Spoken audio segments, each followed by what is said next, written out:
You open your phone to check one thing. Just one. An hour later, you don't remember what that thing was. You bounce between apps, forgetting why you opened them. You read the same sentence of a message 3 times. You try to focus, but your mind pulls you everywhere except where you want it to be. You tell yourself it's just a bad day. But the bad days are turning into a pattern. The pattern is turning into self-doubt. You can't finish things. You start a task and get sidetracked. You can't stay still with your own thoughts. You forget what people say moments after they say it, and soon the thought creeps in, do I have ADHD?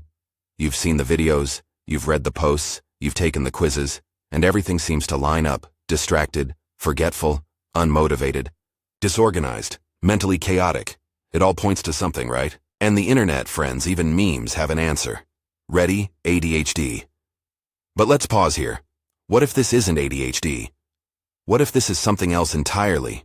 What if your life is simply too distracted? What if what you're experiencing isn't a chemical imbalance in your brain but a result of the world you're living in every single day? Let's be clear about something important first. ADHD is real. It is neurological. It affects millions. This is not about denying or minimizing ADHD as a condition. This is about those who feel lost in the noise of modern life, who self-diagnose through social media, who wonder if they are broken when they are, in fact, simply overwhelmed. Because not everything that feels like ADHD is ADHD. Sometimes it's distraction. Sometimes it's exhaustion. Sometimes it's emotional burnout disguised as cognitive chaos. And right now, distraction isn't something you seek. It's something that hunts you daily. Notifications, emails, DMs, trending videos, breaking news, endless scrolling, infinite choices. You live in a reality that fragments your attention at every turn. You are asked to be constantly available, constantly updated, constantly consuming. And your brain, which evolved to focus on one thing at a time, isn't designed for this. It's not you. It's the environment you're living in. Here's what happens when your environment becomes louder than your mind. You lose your ability to sit with boredom. Boredom used to be the birthplace of creativity. Now it's something to escape from, instantly. You lose your ability to finish tasks, because every task feels secondary to the dopamine hit of something new. You lose your ability to remember things, because your short-term memory is constantly overwritten by irrelevant updates. You lose your ability to tolerate discomfort, because distraction gives you an immediate if temporary escape. And slowly, you lose your ability to be fully present. Not because you're broken, not because your brain is damaged, but because distraction has become the air you breathe, and, like any toxic air, you don't notice it until you're suffocating. You see, modern life doesn't just demand your attention, it manipulates it. Algorithms are designed to steal seconds from you. Content is designed to be addictive. Products are designed to occupy your every spare moment. And so, you become used to being interrupted.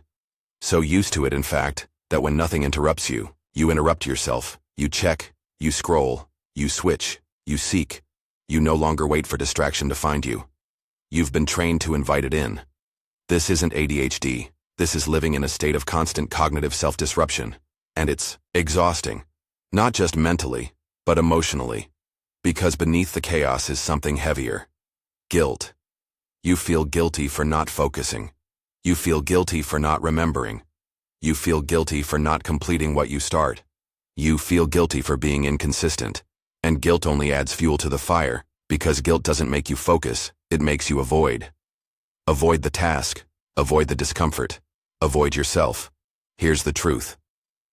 No one told you. What looks like ADHD can often be trauma. Not trauma in the dramatic sense, but micro-traumas. Daily, quiet, unseen stressors that tell your nervous system, you're not safe to slow down. You're not safe to sit still. You're not safe to rest. So you escape into distraction, not because you're lazy, not because you don't care, but because your nervous system is trying to protect you from stillness. Because stillness brings awareness, and awareness brings pain. Pain about where you are, pain about what you haven't done, pain about who you think you should be. So your brain chooses chaos over clarity, because chaos feels safer than facing the truth. And that truth is simple. You are hurting. You are burned out. You are emotionally overloaded. You are unprocessed. But the good news? You are not doomed to live in distraction forever. Because unlike ADHD, which is neurological and often lifelong, distraction as a lifestyle is reversible. It's hard, but it's possible. And it begins with one simple but uncomfortable step. You have to slow down long enough to notice your patterns, to notice your compulsions, to notice when you're distracting yourself not because you're busy, but because you're avoiding. You have to reclaim your attention, not all at once, not perfectly, but gradually, moment by moment, choice by choice. You have to begin asking yourself, what am I running from right now? And answering honestly. Here's your task, your challenge. For the next 24 hours, I want you to track your distractions, not to judge them, not to shame yourself, just to become aware. Keep a simple note in your phone or journal. Every time you pick up your phone mindlessly, every time you switch tasks without thinking, every time you zone out and autopilot through something important, write it down. At the end of the day, review it, not as a failure log, but as a reflection. Ask yourself, what was I avoiding in those moments? Because awareness is the first step toward healing. You cannot change what you refuse to acknowledge. You cannot heal from what you don't admit is hurting you. And finally, after that, go and watch our last video. You learned to be strong, but you never learned to heal. Because this isn't just about distraction, it's about survival. You distract because you've been strong for too long. You distract because sitting in your own mind feels unbearable. You distract because healing requires facing the very things you've been running from. That video will help you understand why slowing down feels dangerous, why healing feels impossible, and why strength alone isn't enough anymore. You need softness now. You need presence. You need healing. So watch that next. Connect the dots. See how your distraction isn't a defect. It's a message from the parts of you that are still waiting for attention, still waiting to be held, still waiting to be healed.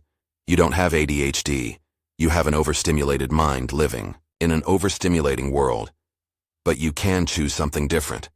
You can choose clarity. You can choose peace. You can choose healing. And it begins now, not by fixing everything, not by becoming perfect, but by being honest. So start by being honest. In the comments below, share what distracts you most. Share what scares you about slowing down. Share what truth you've been avoiding. Your words might help someone else find theirs. And next time, we'll go even deeper together.